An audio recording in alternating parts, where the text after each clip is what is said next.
Hey guys, today I'm going to show you how to install some Raptor lights for your Toyota 4Runner. This is a super simple and easy install that will take you less than 30 minutes, and it's super inexpensive as well. So let's get into it and see what it's all about. So for this install, we're going to be using a kit by 7 Sparta. I will be providing links to this specific kit in the description below. In this kit, what you'll get is the set of 4 Raptor lights, all wired already,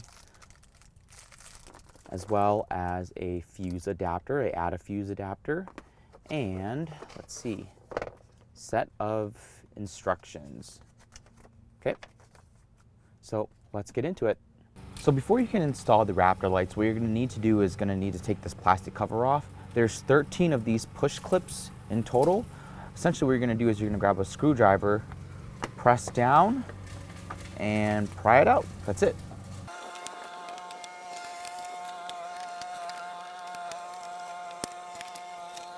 So once you've taken off the plastic cover in your engine bay, what I found to be the easiest way of installation is if you actually undo the light from your harness.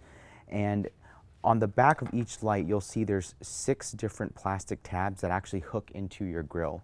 So there's 2 different positions that you can mount these in. One is going to be the bottom diamonds or the top ones. For this installation, I'm going to choose the top one. So what I'm going to do is I'm going to snake this wire through the back, make sure it's aligned, and snap it into place. So I'll go ahead and do that for the next 3. Snap it into place. Here's the 3rd one. Snake it through, making sure that it's aligned.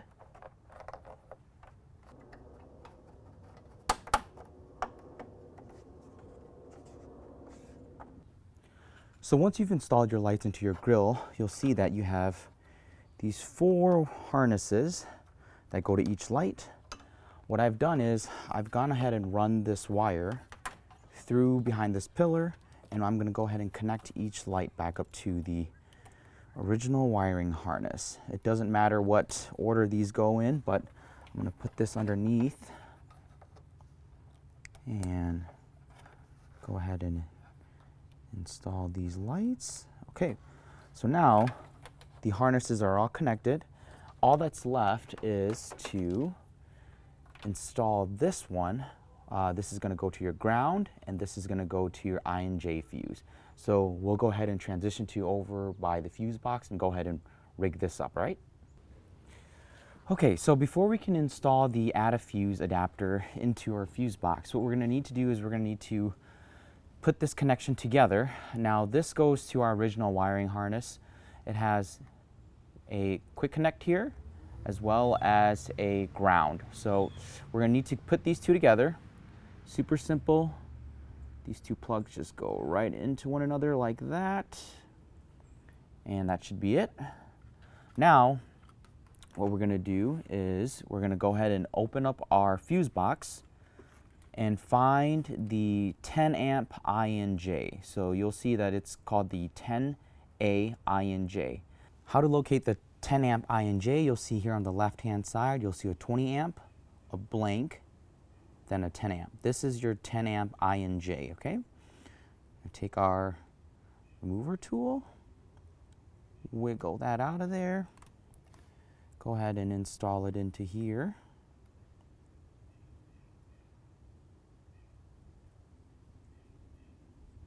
Sure that's right. Okay, so you should have a 15 and a 20. Goes back right into where you originally taken it out, all right? Goes right in there, and now we can go work on our ground.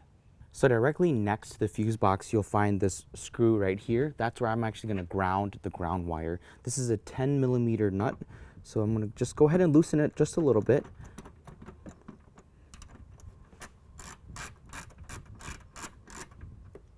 Just enough.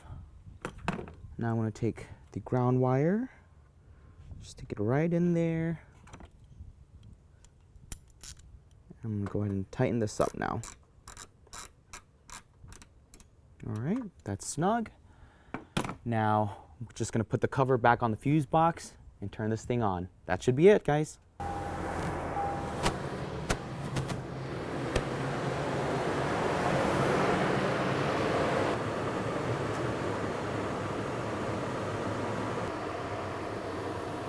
So guys, that was the Raptor light install. I hope that you enjoyed this video. Like I said, it's a super easy install. It took me less than 30 minutes to do. So I hope this was helpful, and I will provide links to this specific kit in the description box below. See you in the next video.